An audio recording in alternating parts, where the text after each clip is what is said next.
Planetas y Atlántidas. Cultura, literatura y curiosidades para mentes inquietas. Un espacio de Ediciones Atlantis, aquí en Radio Inter.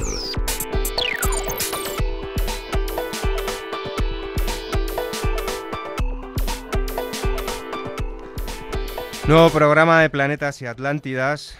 Arrancaremos con Teresa Bedul coordinando la sección Ratones de Biblioteca para hablarnos de nuevo en esta segunda parte del tema que ya se inició la semana pasada, sobre la herencia del mundo árabe, inventos matemáticos y científicos, y hablaremos también de los números arábigos, incluido el 0, y de su importancia. De eso y de la invención del cepillo de dientes, la cámara fotográfica y mucho más, siempre de la mano de nuestra querida ratona Teresa. Hola, Teresa. Ay, lo de ratona J, que mal queda. Buenas tardes, déjalo en ratón de biblioteca mejor. Por favor, por favor.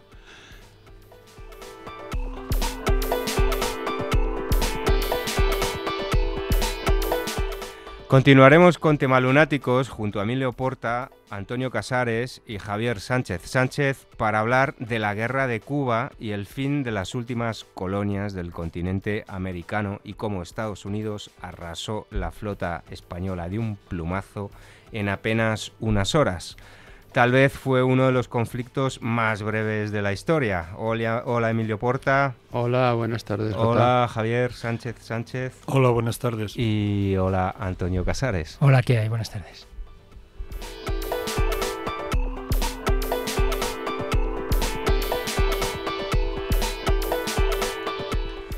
Y para finalizar en Cazadores de Duendes contaremos con el escritor Alejandro Ruiz Lara para hablarnos de ciencia ficción entremezclada con cierta espiritualidad, donde los protagonistas o las protagonistas serán las arcas que contienen las energías que rigen el orden de todas las almas vivas. Y si nos da tiempo trataremos temas como la memoria de Marte y que esconde Egipto y sus pirámides.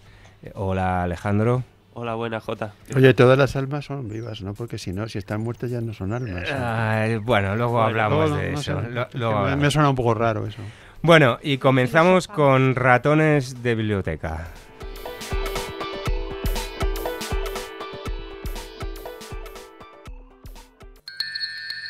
Ratones de Biblioteca.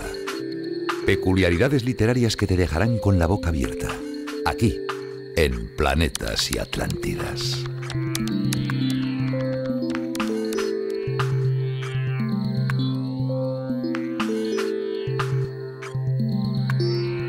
Bueno, ya estamos con Teresa Bedul, autora del libro Godoko, El hilo de la vida, coordinando la sección Ratones de Biblioteca, para continuar en esta segunda parte del programa anterior y descubrirnos esa herencia del mundo árabe, además de dejarnos perplejos con sus inventos, sus matemáticos y científicos, mostrarnos el lado desconocido de los números arábigos y, como ya he dicho, hablaremos del 0, de la importancia del 0, pero también hablaremos de cosas un poco más divertidas como es la invención del cepillo de dientes o la cámara de fotos. Así que, bueno, como siempre, os sorprenderemos. Así que nada, Teresa, todo tuyo. Gracias, Jota.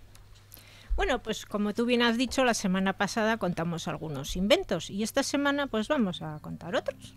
El mundo islámico antiguo fue muy rico en matemáticos, en físicos, en arquitectos, en astrónomos. En definitiva, todos eran científicos. Sabemos la procedencia de las palabras fideo, guitarra, ole o la de la Jota, como tu nombre. La de la Jota, sí, también. El otro día la semana pasada, contamos, sí, lo vimos la semana pasada.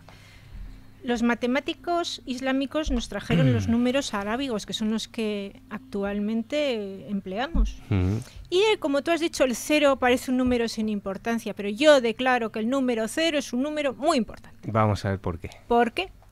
Porque depende de dónde esté colocado, en una cifra de números no es lo mismo 1.000.000 que 0001.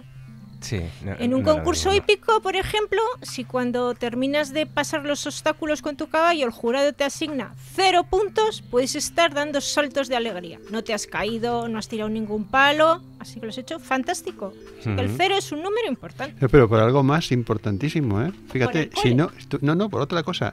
El 0,91 o el 0,92, es decir, si no marcas el 0, no te ponen ni con la policía, ni te ponen con el 92, es el de la hora, ¿no? O algo así. O sea, no existe nada. Y fijaros en el cole, cuando un profe te dice, ¿tienes un compás? Y tú dices todo ingenuo, claro, profesor, claro que tengo un compás. Vete trayéndome el compás para hacerte un cerito bien redondo. Estás fastidiado, pero sin embargo te dicen, enhorabuena. Oye, y en las escuelas nuevas, ahora con lo del lenguaje inclusivo, ¿a las chicas les pondrán ceros o ceras? No lo sé. Igual ya hasta quitan los ceros. No sé, digo yo, no sé. No lo sé. Bueno, en España tenemos tendencia a pagar con el dinero de plástico. En Inglaterra, en efectivo. Y en Francia, hasta en el súper, pagan con un cheque. ¿De dónde viene el cheque? Pues fijaros, en el siglo IX, cuando un comerciante musulmán podía cobrar un cheque de Córdoba, extendido en Córdoba, lo podía cobrar en China. ¿Qué significa la palabra cheque? Un voto de pago por bienes. ¿A qué es curioso? En el siglo IX se inventaron los cheques bancarios. Importante, ¿eh? Fíjate. Oye, y volviendo al tema ese, no es que esté obsesionado con el asunto, pero como a mí me molesta muchísimo eso del con el todos y cero. todas y tal, ¿no? Lo del el todos y todas y todo este tipo de cosas. Eso no lo inventaron. No, lo han inventado ahora y la Real Academia ya ha dicho que no, en absoluto. Normal, el otro día cuando me dijiste que era intelectual, te dije que yo no quería ser eso. No, imagínate con lo de cheque, por ejemplo. Pues no es lo mismo un cheque que una checa. No, para nada. No, claro. Una checa tiene doble sentido también, ¿eh? Las checas, sí, las checas de la antigua Checoslovaquia, la antigua Chequia, y había un libro sobre la guerra civil de Foxá que se llamaba Madrid de... ¿Cómo se llama? ¿Tú qué sabes de estas cosas, José? Madrid, Corte o Checa. Javier. Corte y Checa. Madrid, Corte y Checa. Madrid, Corte y Checa. Sí. O sea que no es lo mismo, o sea, las mismas cosas, ¿no? Y sobre todo no se puede constantemente estar. Además, qué largos se hacen los discursos, ¿no? Y todas las conversaciones, entrevistas con el todos, todas. Pero bueno, del árabe trajimos la jota, que la jota es bien divertida. Bueno, venga, seguimos, que no quiero cambiar el discurso o la discursa. Porque en tu caso es discursa, claro. No fastidies. Eres chica, pues serás discurso. Es un speech. Ah, que los anglicismos también speech, están muy de moda. Sí, mejor que en inglés no, porque en speech no se puede decir speech y speecha. Sí, speecha suena peor. Suena peor. Sí, specha. Esto está sonando. Bueno, a mí es que me suena fatal todo cada vez que se les dan de moderno. Bueno, vamos a dejar a Teresa. Sí. A ver, os hago una pregunta. ¿Desde cuándo se usa el cepillo de dientes? ¿Quién lo puso de moda? ¿Cómo eran los primeros cepillos dentales? Eléctricos no, por supuesto. No.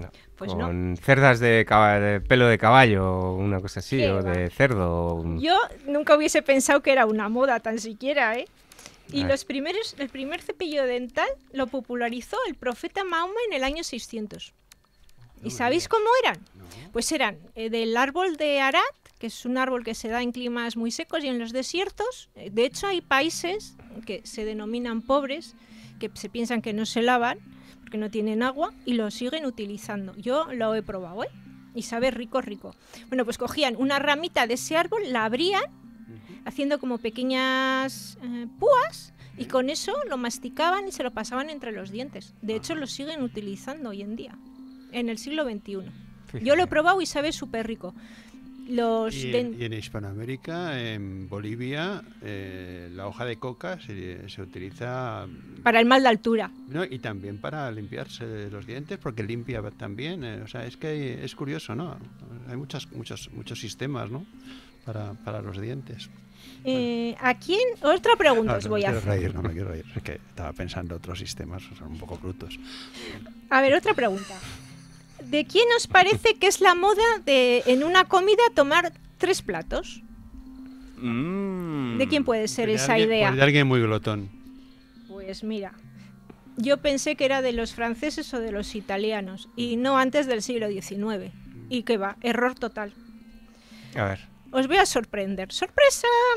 A ver. El poeta músico, cantante y gastrónomo Abul Hassan al-Ibn Nafi, más conocido como el Mirlo, en el siglo IX recomienda ingerir 3 platos por comida. De primero una sopa, de segundo carne o pescado y para finalizar frutas y nueces.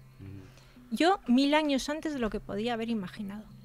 Antes de este En el hombre, siglo IX. Sí, antes del siglo IX todo se tomaba un plato nada más siempre.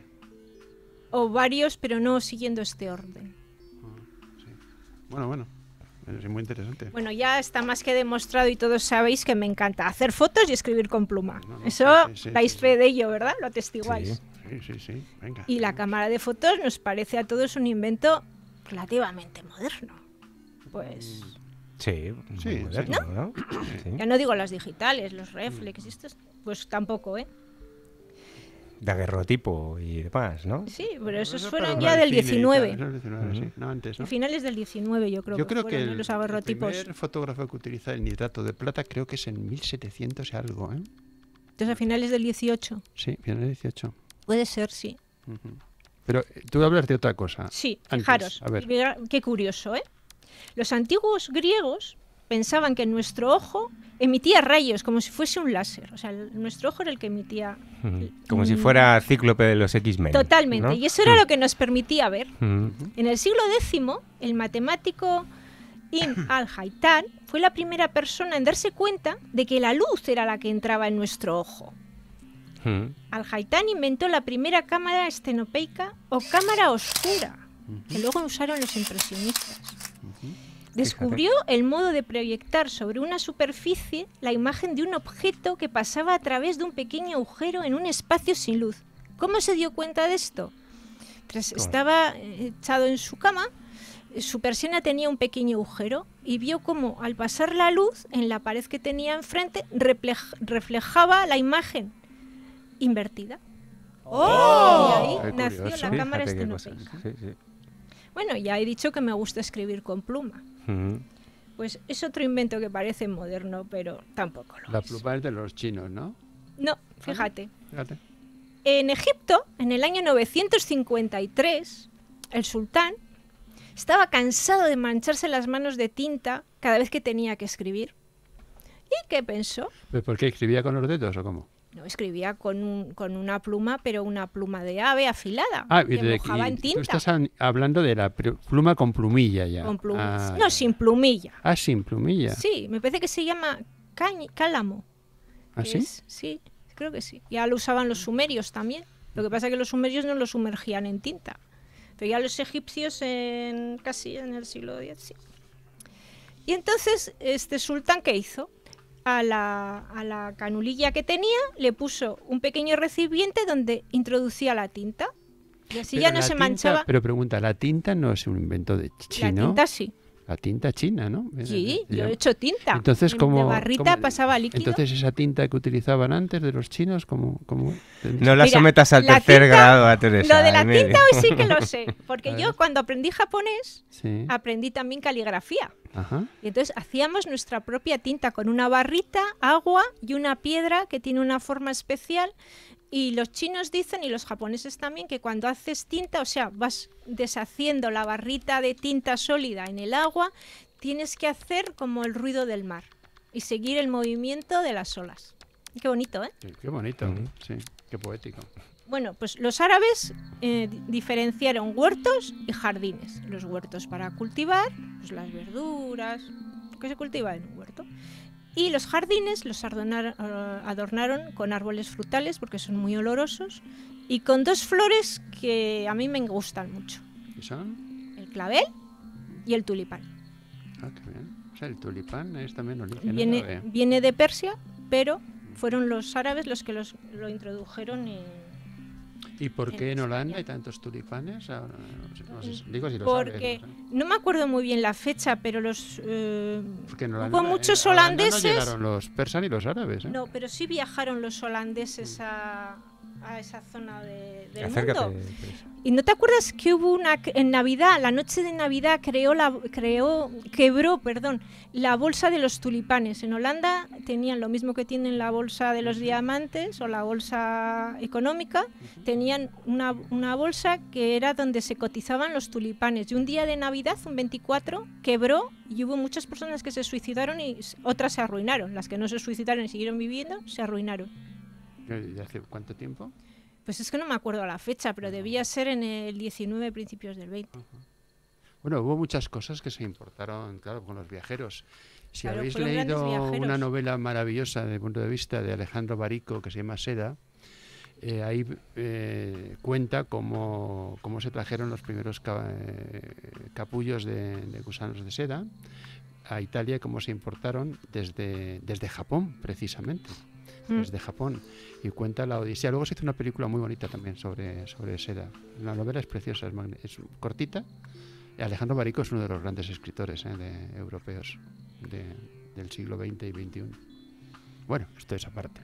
Bueno, ahora os voy a contar algunos apuntes cortos. Venga. Los médicos árabes ya en el siglo IX empleaban alcohol como antiséptico, el opio como anestésico. Las fracturas las consolidaban con escayolas acolchadas, así que eso del papel que se pega y pica que va, estaban ya acolchadas. Y hay un gran médico, hay muchos médicos árabes importantes, pero el padre de la cirugía es Abu Qasis. Él inventó material quirúrgico en el siglo X, pero material quirúrgico que se sigue utilizando hoy en día en los quirófanos. Hace increíble. Por ejemplo, algunas pinzas, tijeras finas, las agujas huecas. Ahora las cataratas operan con láser, pero todo el mundo no puede pagárselo, entonces se hacen con agujas huecas que las inventa. Muchos de estos grandes descubridores árabes y científicos y tal estuvieron aquí en España, en la corte de los Omeya. Astrónomos magníficos, filósofos. Pues, Avicena estuvo en España, ¿no? Sí, Avicena, en Córdoba. En Córdoba, ¿no? En Córdoba. Hasta incluso a lo mejor la palabra alcohol también viene del árabe, Claro. ¿no? Sí. Todas las que empiezan por al. Sí, es él, ¿no? Es él, ¿no? ¿Sabéis lo que es el catgut, no? Cuando éramos pequeños nos cosían con un hilo que se llama catgut. ¿Y cómo Abu Qasis descubrió el catgut? Abu Qasis tenía un mono y un laúd. El laúd, las cuerdas estaban hechas con tripa de gato. El mono, que era muy mono, se comió las cuerdas del laúd y no le pasó absolutamente nada. Abu Qasis, que era un tipo inteligente, pensó, pues si a mi mono no le ha pasado nada, con esto yo puedo suturar heridas externas e internas. Y lo hizo. Y el catgut se prohibió hace muy pocos años. Sí. Bueno, es que es muy, muy interesante todo, ¿no? Bueno, siempre todo lo que cuenta Teresa. Siempre lo que cuenta Teresa, pero ya se nos ha acabado el tiempo. Así que dejamos la primera universidad del mundo, que también fue una mujer quien la abrió. Sí. Bueno, con la primera chicos, biblioteca. tenemos que cortar, que estamos ya 2 minutos fuera de tiempo. La primera mujer no. Emilio, Teresa, venga, ya sabéis que llega la voz del censor. Sí. Bueno, gracias Teresa, A gracias vosotros. Emilio. Vamos a publicidad y continuamos con Tema Lunáticos. El 22 de noviembre de 1963 murió asesinado el presidente John Fitzgerald Kennedy. El 24 de octubre de 2017 han sido desclasificados los penúltimos documentos reservados sobre el caso. Aún restan 200 documentos sin desclasificar. Sumérgete en el misterio del crimen sin resolver más importante del siglo XX. Los cazadores siempre son invisibles es la novela de Julio Holgado, que te acerca con habilidad a los entresijos del caso desde el entretenimiento y el suspense. Los cazadores siempre son invisibles maneja con rigor las más avanzadas investigaciones sobre el magnicidio de Kennedy y las intenciones últimas de sus protagonistas. Una novela sorprendente y eficaz. Los cazadores siempre son invisibles, de Julio Holgado, una novela publicada por Ediciones Atlantis, ya a la venta en Amazon y las principales librerías y cadenas comerciales. Conoce Activa Psicología, un centro de psicoterapia que trabaja día a día por mejorar la calidad de vida en niños y adultos. Profesionales con amplia experiencia, atención personalizada y un trato cálido y humano son nuestras señas de identidad para ayudarte en todos los problemas psicológicos. Llámanos al 91 446 47 48 y entra en activapsicología.com. Estamos muy cerca de ti. 91 446 47 48, Glorieta de Bilbao 1, Madrid. Activa Psicología. Psicólogos de confianza. Centro autorizado por la Comunidad de Madrid. 91 446 47 48, Glorieta de Bilbao 1, Madrid. activapsicología.com. Mi hermano mató al diablo, pero lo que no sabía es que al matar al diablo se convertiría en él. El diablo, de Eva Olarra Díez. Un largo camino entre luces y sombras, la trepidante historia de dos hermanos y la lucha por sobrevivir en un mundo de delincuencia. El diablo, de Eva Olarra Díez. Una novela negra publicada por Ediciones Atlantis, ya disponible en las mejores librerías. ¿Dónde estás, corazón?, de José Bacaro Ruiz. El detective y conseguidor Juan Jover recibe el encargo de buscar a una muchacha desaparecida en l'Hospitalet. Así, Jover tratará de resolver un entramado de secuestros donde la mafia rusa jugará un gran papel. ¿Dónde estás, corazón?, de José Bacaro Ruiz. Una novela policíaca y negra publicada por Ediciones Atlantis que destapa los entresijos del tráfico de órganos. Ya disponible en las mejores librerías. Una serie de extraños sucesos aparentemente inconexos que han provocado varias muertes parecen estar relacionados con un misterioso juego online. En una convención de la ONU dedicada al cambio climático se produce un ataque invisible en el que mueren cientos de políticos. Pero, ¿quién está detrás de todo ello? El juego de Dumas, de Cristina Gumucio Irala. Una novela de suspense con temas de actualidad como son la privacidad y la escasa seguridad que ofrece hoy día Internet. El juego de Dumas, de Cristina Gumucio Irala. Una novela publicada por Ediciones Atlantis, ya a la venta. Tras publicar Anhelos Perdidos, donde su protagonista vive cómo su alma abandona el cuerpo para viajar a otra dimensión y mostrarnos la espiritualidad, nos llega la nueva novela de Panayotis Fantidis, Don Leandro el Forense. En ella el lector descubrirá el día a día y los entresijos del mundo forense desde la igualdad, la justicia y el análisis crítico. Anhelos Perdidos y Don Leandro el Forense, dos novelas del escritor griego Panayotis Fantidis publicadas por Ediciones Atlantis, a la venta en librerías y Amazon. Hola, me llamo Raúl Álvarez Resta y escribí mi primer libro con 5 años, pero ya he cumplido los 6. Y se titula Dragones en la selva. Y ya a la venta en las mejores librerías.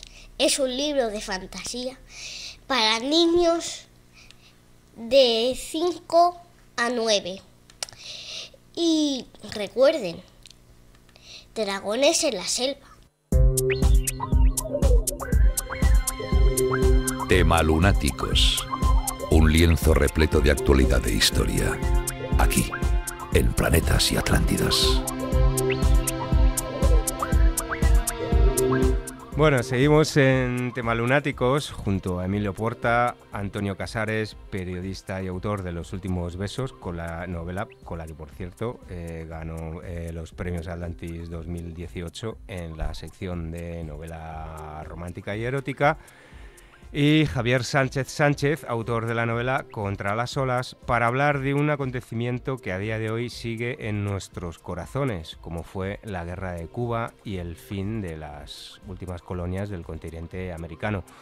Contaremos cómo Estados Unidos acabó con la flota española en un tiempo récord, un momento trágico de nuestra historia, donde mostraremos por qué y cómo perdimos Cuba y si había otras soluciones o no. Así que, hola Emilio Porta.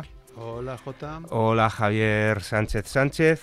Hola, ¿qué tal? Y hola Antonio Casares. Hola, tío.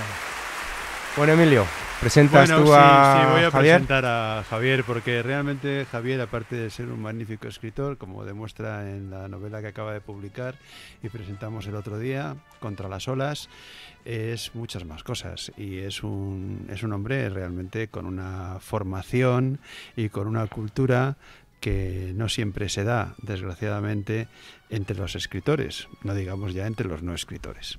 Así que voy a decir dos palabritas de quién es Javier Sánchez Sánchez. Pues como he dicho, es el autor de Contra las olas, de la novela de la cual vamos a hablar de ella, y vamos a hablar de las cosas que en ella se cuentan, y vamos a hablar también con Antonio Casares del mismo tema. O sea, no te olvido, Antonio, que también eres un magnífico escritor. Pero para presentar, a ti hemos presentado alguna vez, para presentar a Javier diré que es doctor en Derecho y académico correspondiente de la Real Academia de Jurisprudencia y Legislación. Es letrado de la Asamblea de Madrid y profesor asociado de Filosofía del Derecho en la Universidad Carlos III, también en Madrid. Pertenece además al Grupo de Investigación sobre Cultura de la Legalidad en la misma universidad. Es autor de diversas publicaciones en materia de derecho constitucional y de derechos fundamentales, y ha reflexionado y escrito en el ámbito de la teoría del derecho sobre los conflictos entre legalidad y principios jurídicos. Es decir, tenemos aquí a una figura del derecho y una figura también en ciernes, porque es su primera novela, pero es de tal calidad y de tal nivel y es tan magnífica que un futuro también, una futura figura de la literatura. Así bueno, que, y una figura del periodismo. Y del también, periodismo, Antonio Casares. Claro. Pero es que Antonio ya le conocemos, Antonio Casares es un... Que yo soy un mero aprendiz. Es un crack. Aparte que acabas de ganar un premio importante, espero que... Lo dijimos el otro día en el programa sobre los premios Atlantis y las de las letras, y tú has sido uno de los ganadores, lo cual demuestra también tu nivel de escritor. Que no pudo venir porque estaba con bronquitis, pero bueno. Pero lo volvemos a repetir para que lo sepamos. Bueno, pues venga, vamos al grano. Venga, Javier, Emilio. vamos a ver, cuéntanos un poco a grandes rasgos cómo fue el conflicto de Cuba, de la guerra de Cuba. Acordaros, fue un conflicto tan importante y tan popular que dio lugar incluso a dichos, ¿no? Por ejemplo, cuando se dice ese de más se perdió en Cuba y estas cosas. Cuéntanos cómo fue el desarrollo de la batalla naval entre España y Estados Unidos. En tu opinión, ¿fue una guerra justa? ¿Por qué se produjo? En fin, ¿por qué vino también la debacle? ¿Se pudo evitar o no? La debacle que vino después también, todo el planteamiento del 98 después y todos los regeneracionistas, en fin, todo este tipo de cosas. Hay muchísimo que hablar hoy del tema, pero vamos a empezar. Y poco tiempo. Vamos a Así empezar que un poco tenemos que ser para situarnos. concisos. Cuéntanos. Bueno, buenas tardes y muchas gracias por la presentación tan amable que agradezco muy sinceramente. Bueno, la guerra de Cuba, cuando se habla de la guerra de Cuba, en realidad se está englobando un conflicto bastante largo. Incluso si lo reducimos a los términos puramente militares, no hubo solo una guerra, sino tres. La guerra larga, que se produce desde 1868 a 1878, luego una pequeña guerra a final de los 80 y la guerra definitiva, la del 95 al 98. Esto solo en el ámbito estrictamente militar. Pero lo cierto es que el conflicto político, el conflicto económico, el conflicto social se estaba planteando desde hacía tiempo, y lo cierto también es que la clase dirigente española de aquella época, que era la clase política de la Restauración, y en su conjunto las élites españolas fueron incapaces de abordar el problema de forma adecuada, tanto en el tiempo como en las medidas, y se condujo a un desastre que se veía venir pues desde el mismo inicio del planteamiento bélico. Fue un momento que acabó muy significativamente, como decía Jota, en una batalla naval que se resuelve en 4 horas, como era previsible y como el propio almirante Cervera conocía perfectamente, en el que se nos unieron todos nuestros demonios tradicionales y no nos asistió ninguno de nuestros ángeles. Sin dejar el conflicto en manos de seres mitológicos, lo cierto es que la solución estaba en manos humanas, y la sociedad española se vio desasistida por las élites que en ese momento tenían la obligación de haber superado ese conflicto en otros términos mucho más favorables para los españoles y para los cubanos. ¿Y cómo se podría haber resuelto sin la guerra? Bien, la guerra se podía haber evitado bastante antes. Hay un hecho muy significativo, por ejemplo, en 1837 se expulsa a los representantes cubanos de las Cortes españolas, con lo cual la señal de exclusión política es evidente, pero bueno, se puede mantener a lo largo del tiempo posteriormente una especie de reparto de poderes.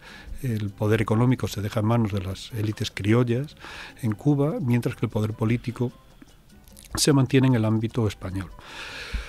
Pero determinados aspectos de orden económico, por ejemplo, la explotación de la remolacha en Europa, hace que prácticamente la totalidad de la exportación de la caña de azúcar cubana, que era uno de los elementos productivos económicos más importantes, se centre en Estados Unidos. Eso potencia una relación comercial entre Cuba y Estados Unidos y generaba un vínculo mucho más fuerte que el europeo. Claro, ese papel es importantísimo. ¿Qué papel jugó Estados Unidos realmente en este planteamiento, en este asunto? Porque hay muchísimas cosas que contar, claro. Sí, evidentemente, Estados Unidos es el que rompe el empate, digamos, técnico que se estaba produciendo en el campo puramente bélico y de confrontación, y su entrada en la guerra significa romper el equilibrio de una forma manifiestamente favorable al ámbito cubano. Estados Unidos, por otro lado, había iniciado ya la doctrina Monroe, de América para los americanos, hacía tiempo, que unida a lo que ellos llamaban su destino manifiesto, es decir, empiezan a surgir como país visionario que quiere liderar el mundo, y lo primero que policía del mundo, como dicen. Es un país joven, es un país riquísimo, es un país con un crecimiento dinámico que no tiene nada que ver con el español, que se encuentra precisamente en su ocaso, en su decadencia. Es el enfrentamiento entre un país joven que se abre al mundo y un país caduco, cansado, exhausto, que se bate en retirada. Y el resultado estaba prácticamente decidido desde el principio. Estados Unidos quiere Cuba como de hecho no fue una independencia tan total, puesto que Estados Unidos realmente lo que pasó es a sustituir prácticamente a España en Cuba. Claro, y es muy significativo, y en la novela se apunta, por ejemplo, cómo desde el inicio de las acciones militares los norteamericanos se cuidan muy mucho de relegar a un segundo plano a los cubanos. Ellos quieren aparecer como los únicos que han obtenido la victoria. Incluso en el asalto al fuerte del Caney, en el que las tropas españolas demuestran un arrojo en la defensa difícilmente registrable en otros anales militares. Si no es por la intervención cubana a última hora que rompe la retaguardia española, probablemente no hubiesen obtenido éxito los norteamericanos, y se esconde.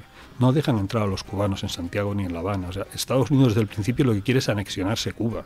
No quiere la independencia. De hecho, para entrar en la guerra lo hacen con un pretexto prefabricado. Prefabricado. No se sabe aún si está reconocido, ¿no? Que realmente fue. Antonio, vamos a dejarle un poquito a Antonio que nos cuente Antonio, también. Se cuenta eso, porque fue el principio de los atentados de falsa bandera, ¿no? Sí, efectivamente. Cuéntanoslo. O sea, acércate cuéntanos eso, que es muy interesante. El atentado del Maine. Sí.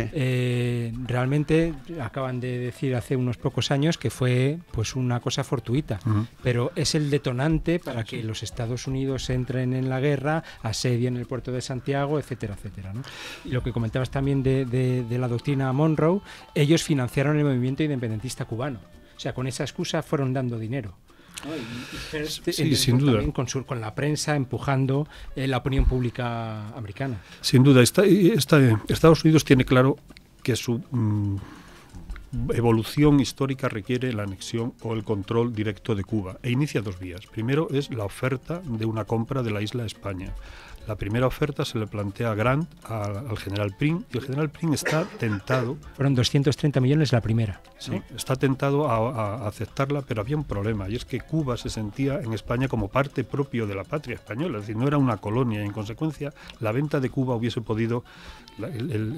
El miedo de la clase dirigente es que provoque una revolución popular. Se van rechazando ventas, Estados Unidos lo intenta, hasta ya iniciado el conflicto en el 98, hay una última oferta de 300 euros que Sagasta rechaza. 300 euros...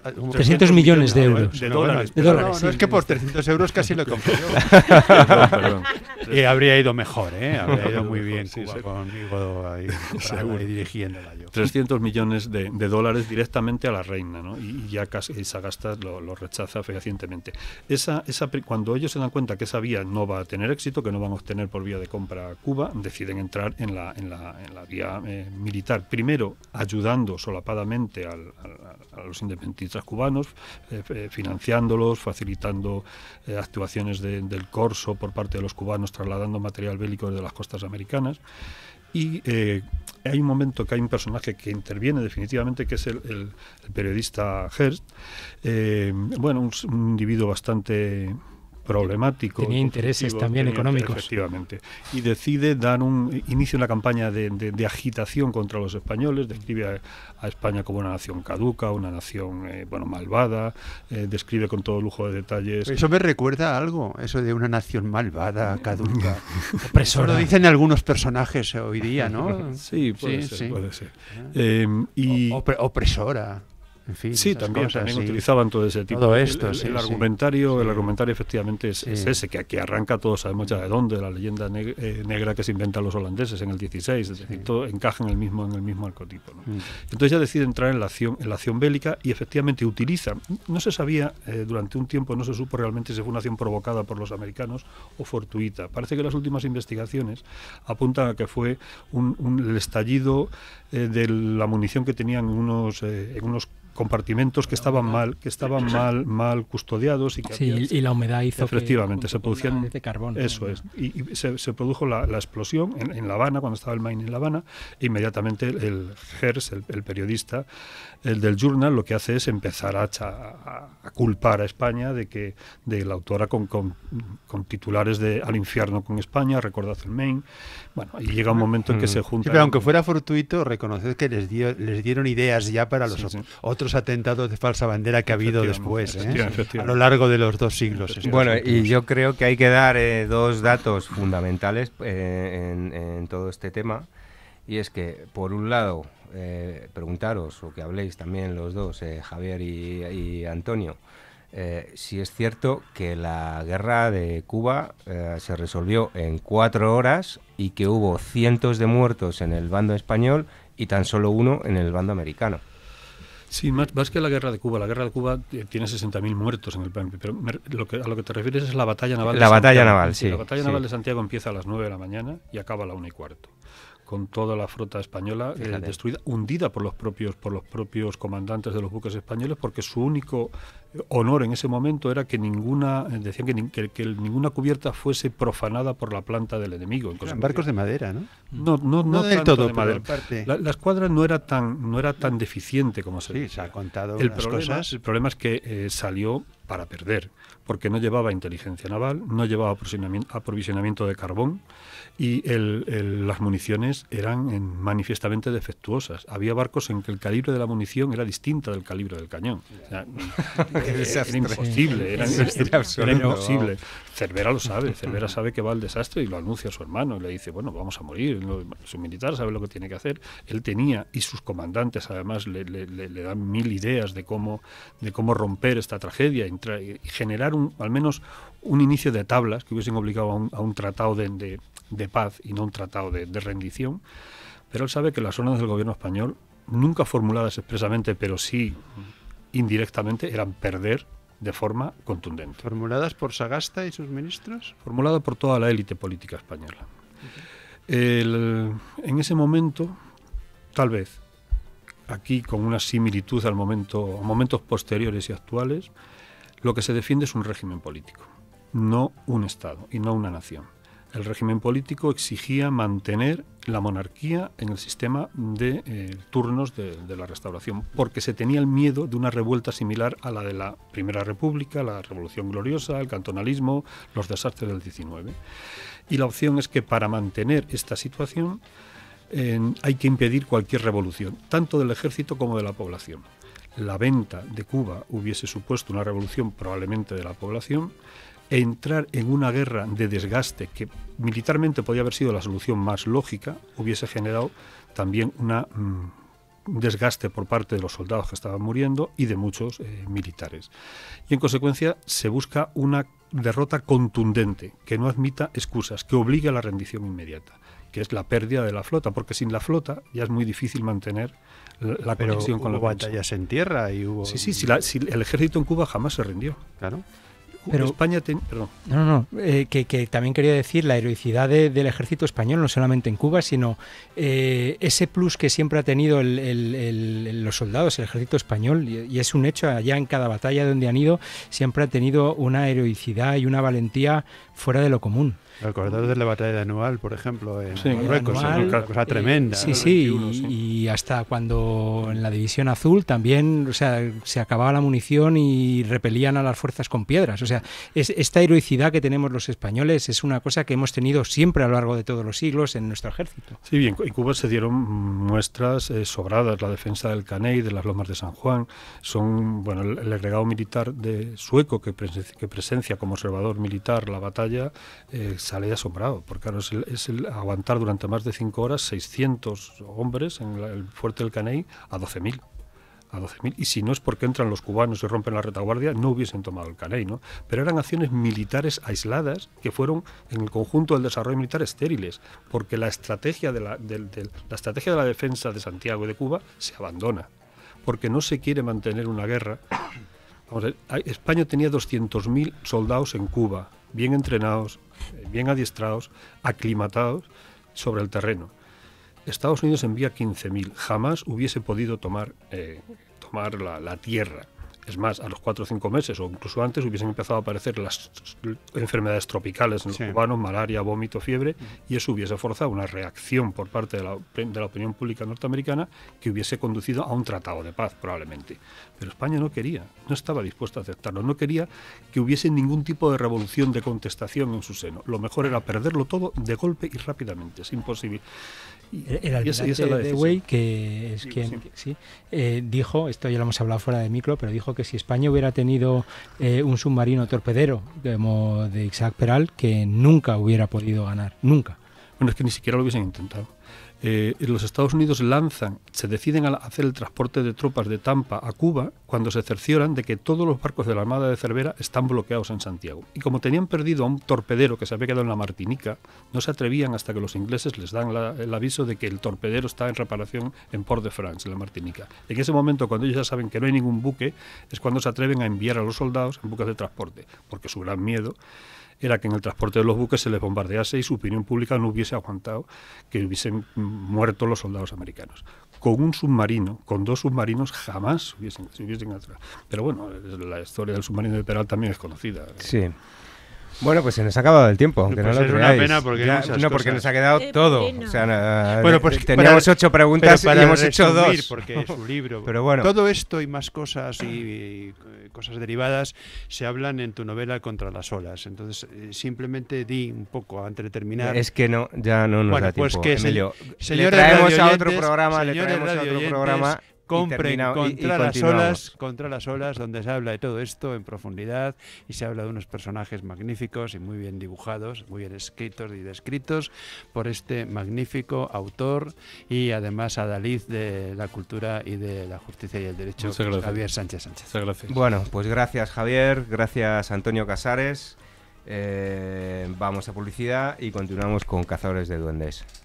El 22 de noviembre de 1963 murió asesinado el presidente John Fitzgerald Kennedy. El 24 de octubre de 2017 han sido desclasificados los penúltimos documentos reservados sobre el caso. Aún restan 200 documentos sin desclasificar. Sumérgete en el misterio del crimen sin resolver más importante del siglo XX.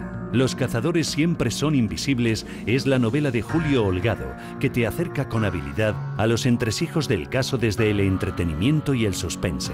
Los cazadores siempre son invisibles maneja con rigor las más avanzadas investigaciones sobre el magnicidio de Kennedy y las intenciones últimas de sus protagonistas. Una novela sorprendente y eficaz.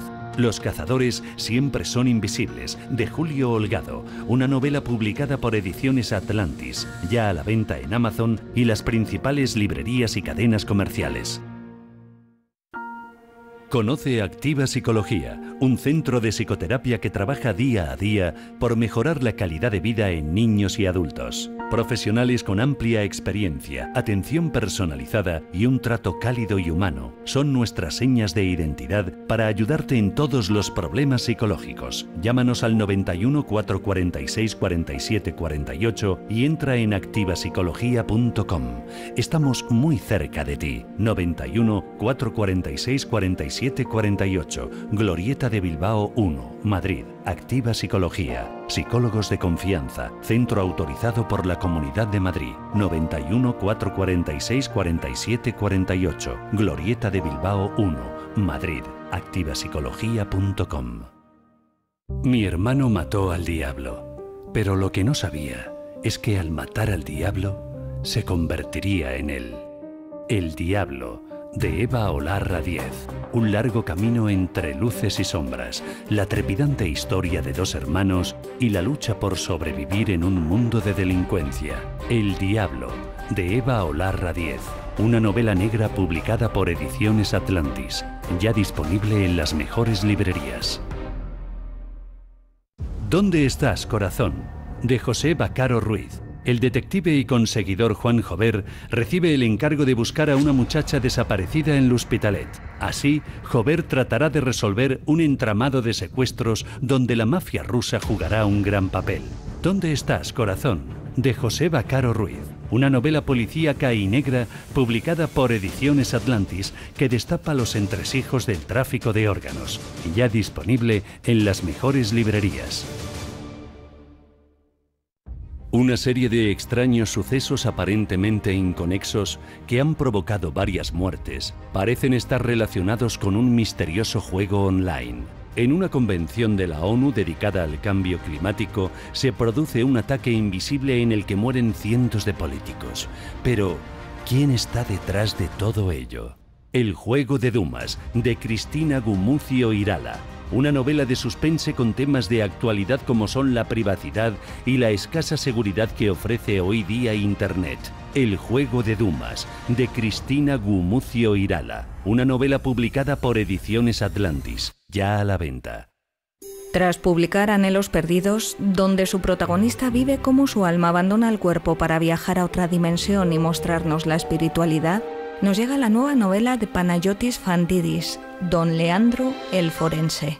En ella el lector descubrirá el día a día y los entresijos del mundo forense desde la igualdad, la justicia y el análisis crítico. Anhelos Perdidos y Don Leandro el Forense, dos novelas del escritor griego Panayotis Fantidis publicadas por Ediciones Atlantis, a la venta en librerías y Amazon. Hay libros que cambian una vida y se conservan para siempre. Contrapensamientos, de Emilio Porta. Un pequeño gran libro editado por Ediciones Atlantis que te ayudará a ver un poco más allá y mejor las cosas que te rodean. Contrapensamientos, un pequeño gran libro que te hará ver todo con otra perspectiva. Pídelo en las mejores librerías. Cada página te abrirá nuevos horizontes. Contrapensamientos. Hola, me llamo Raúl Álvarez Resta y escribí mi primer libro con 5 años, pero ya he cumplido los 6. Y se titula Dragones en la selva.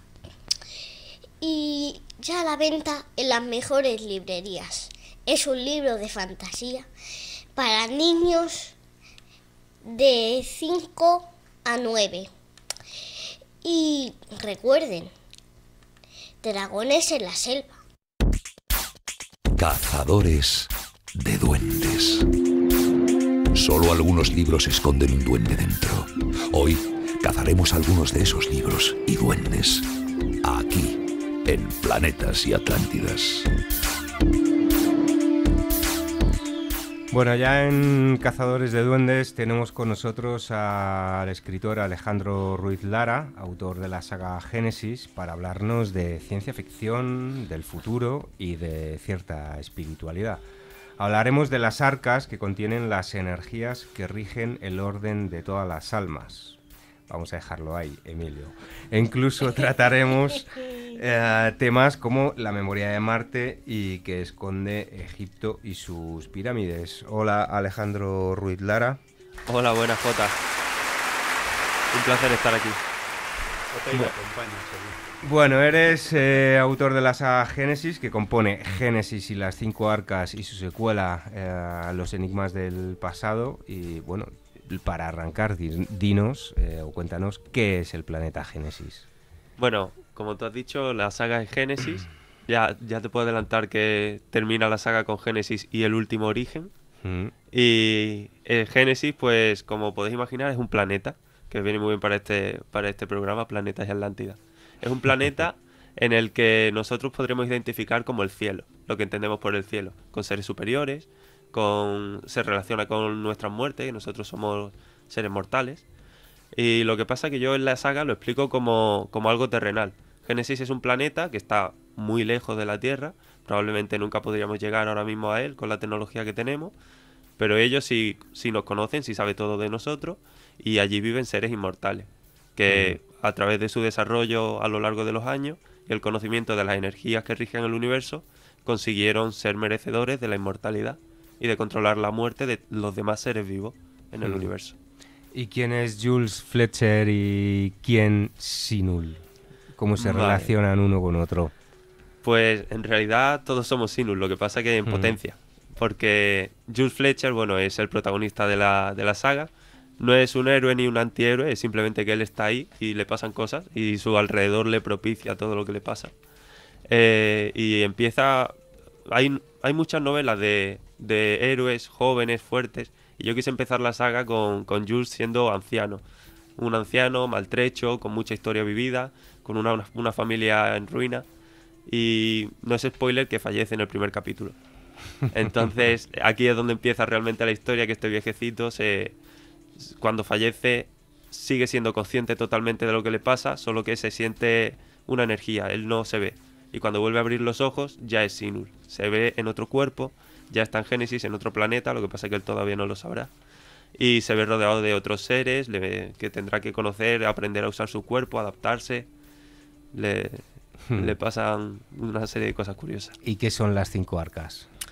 Pues bueno, es lo que he dicho de los Sinuls, que es esta raza superior que vive en Génesis y que conoce todo y en la que podremos transformarnos nosotros, si al morir hemos sido merecedores. Ahora después te explico ese merecimiento a qué viene.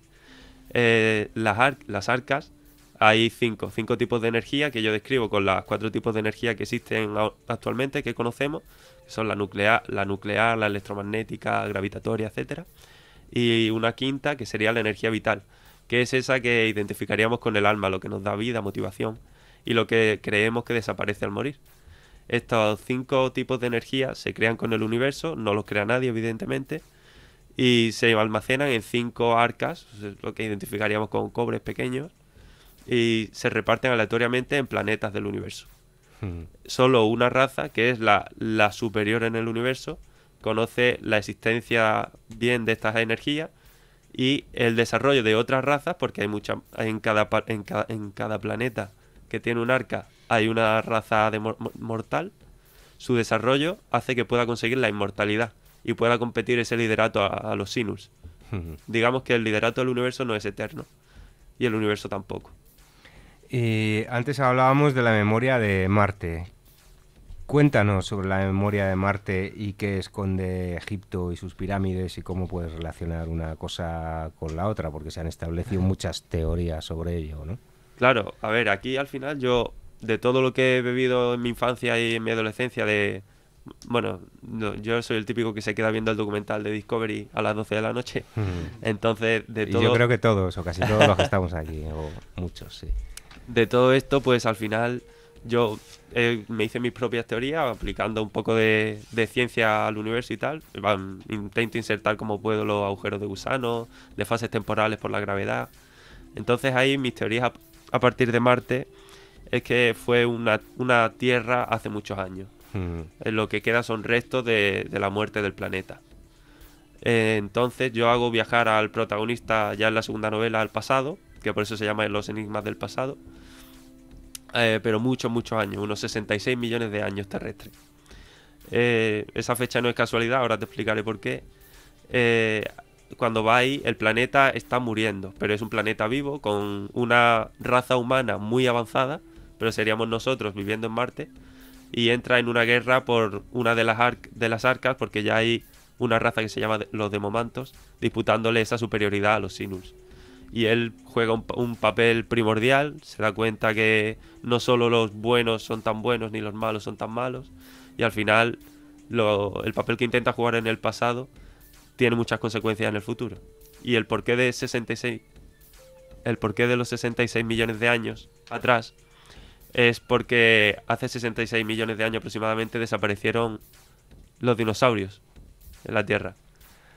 Bueno, 66, el número del diablo, ¿no? Era 666. El 666, sí. Sí, pero bueno, está cerca, ¿no? Claro, más o menos. Eso es curioso, es una casualidad, ¿no? Bueno, pues si fueras capaz en 30 segundos de contestarme qué fuerzas gobiernan el universo y qué misterios esconde el origen de la raza humana, en 30 segundos no tienes más. Yo identifico las arcas como semillas de almas. Un alma se compone de los 5 tipos de energía. Todos somos diferentes porque tenemos distintas cantidades de esa energía en nosotros.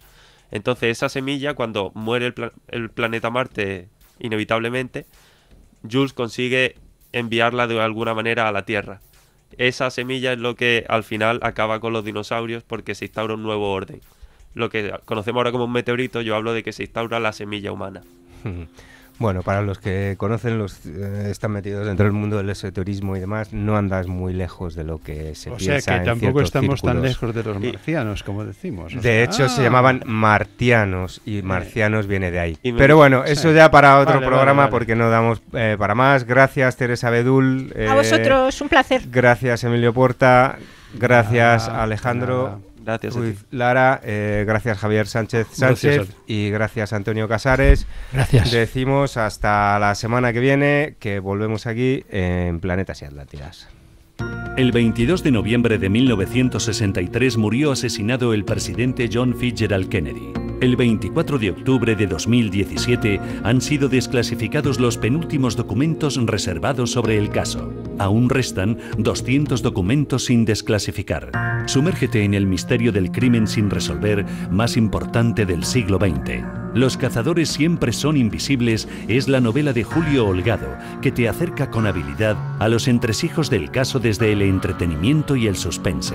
Los cazadores siempre son invisibles maneja con rigor las más avanzadas investigaciones sobre el magnicidio de Kennedy y las intenciones últimas de sus protagonistas. Una novela sorprendente y eficaz. Los cazadores siempre son invisibles, de Julio Holgado, una novela publicada por Ediciones Atlantis, ya a la venta en Amazon y las principales librerías y cadenas comerciales. Conoce Activa Psicología, un centro de psicoterapia que trabaja día a día por mejorar la calidad de vida en niños y adultos. Profesionales con amplia experiencia, atención personalizada y un trato cálido y humano son nuestras señas de identidad para ayudarte en todos los problemas psicológicos. Llámanos al 91 446 47 48 y entra en activapsicología.com.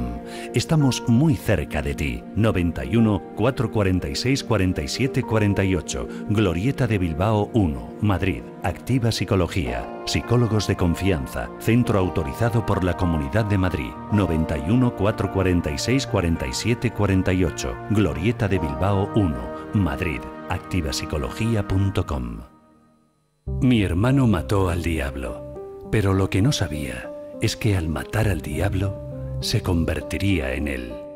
El diablo, de Eva Olarra Díez. Un largo camino entre luces y sombras, la trepidante historia de dos hermanos y la lucha por sobrevivir en un mundo de delincuencia. El diablo, de Eva Olarra Díez. Una novela negra publicada por Ediciones Atlantis, ya disponible en las mejores librerías.